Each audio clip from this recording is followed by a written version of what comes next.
প্রিয় দর্শক, বাংলাদেশে যখন ৭১-এর মুক্তিযুদ্ধ হয়েছিল এবং পাকিস্তান হানাদার বীরযোদ্ধের বিরুদ্ধে বাংলাদেশের সম্মানিত শ্রদ্ধাঞ্জলি শহীদেরা, বীর শ্রেষ্ঠ সন্তানেরা যুদ্ধ করেছিল, তারা পাড়ায় পাড়ায় মহল্লায় মহল্লায় কিন্তু তাদের বিরুদ্ধে গণজাগরণ সৃষ্টি করেছিল এবং সচেতনভাবে সুপরিকল্পিতভাবে পাকিস্তানি হানাদার বাহিনীদেরকে বিভিন্ন গ্রামে ঢুকতে দেওয়া হয়নি এবং তাদেরকে প্রতিহত করা হয়েছে, তাদেরকে পরাজয় বরণ করতে বাধ্য করা হয়েছে। এবং আজকের দিনে দাঁড়িয়ে বাংলাদেশের যারা শ্রেষ্ঠ রাজাকার, যারা বাংলাদেশকে বিক্রি করে দিয়েছে, একদিকে পাকিস্তান ঢুকে গেছে কক্সবাজারে এবং কক্সবাজারের সেনাবাহিনীদেরকে সেই রামু অঞ্চলের বাইরে, ক্যান্টনমেন্টের বাইরে যাওয়া পুরোপুরি নিষিদ্ধ করে দেওয়া হয়েছে, হাত পা বেঁধে দেওয়া হয়েছে। তারা আর কক্সবাজারের কোনো ব্যাপারে নাক গলাতে পারবে না, তাদের সমস্ত অধিকার কেড়ে নেওয়া হয়েছে। সেই জায়গায় যেখানে পার্বত্য চট্টগ্রাম ২৭০ কিলোমিটার আরাকান আর্মি দখল করে ফেলেছে, আর এদিকে পাকিস্তান মানবিক করিডোরের নামে ২ জাহাজে ভর্তি বিস্ফোরক যে দ্রব্য সামগ্রী, সেগুলো নাকি সংবেদনশীল সরঞ্জাম হিসেবে করিডোর দিয়ে 7 সিস্টার দখল করার পায়তারা করছে, সেদিকে ঢুকছে। আর এদিকে ঢাকায় বসে এনসিসি নাপা যে নতুন একটি বাটপার দল হয়েছে, সেই দলের যে বাটপারদের ইমাম নাহি, সে কি ঘোষণা দিচ্ছে দেখেন। এই নির্বাচন কমিশন বিরোধী মঞ্চ তৈরি করুন, পাড়ায় পাড়ায় মহল্লায় মহল্লায় আমরা জনতার আদালত তৈরি করব।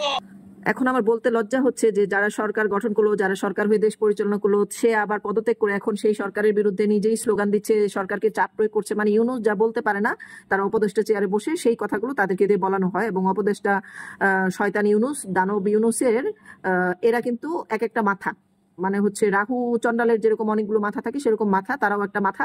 তারা ইউনূসের হয়ে কথা বলে এবং ইউনূস যা চায় তাই তারা প্রকাশ করে জনগণের সামনে এবং মিডিয়ার সামনে।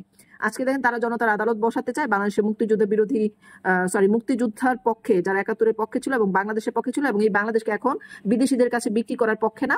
এবং যারা বাংলাদেশের বিদেশির হাতে তুলে দেওয়ার বিরুদ্ধে যারা প্রচারণা করছে, তাদের বিরুদ্ধে তারা জনতার আদালত বসাবে। এবং এই আওয়ামী লীগের বিরুদ্ধে বারবার ফেসিবাদ বলে তারা প্রমাণ করতে চাচ্ছে যে আওয়ামী লীগ আসলে সবচেয়ে ভালো দল। ফেসিবাদের অর্থের সংজ্ঞাই তারা বদলে দিয়েছে। এখন ফেসিবাদ বলতে আমরা মনে করি এখন যে ফেসিবাদ মানে একটি আদর্শগত দল, ফেসিবাদ মানে একটি দেশপ্রেমিক দল, ফেসিবাদ মানে হচ্ছে দেশপ্রেমিক, ফেসিবাদ মানে হচ্ছে আদর্শগত নৈতিকতা, ফেসিবাদ মানে দেশের প্রতি ভালোবাসা, ফেসিবাদ মানে মাতৃভূমির প্রতি ভালোবাসা, জনগণের প্রতি ভালোবাসা, দেশের সম্পদের প্রতি রক্ষা করার প্রতি ভালোবাসা এবং পতাকার প্রতি শ্রদ্ধা রাখার ভালোবাসা।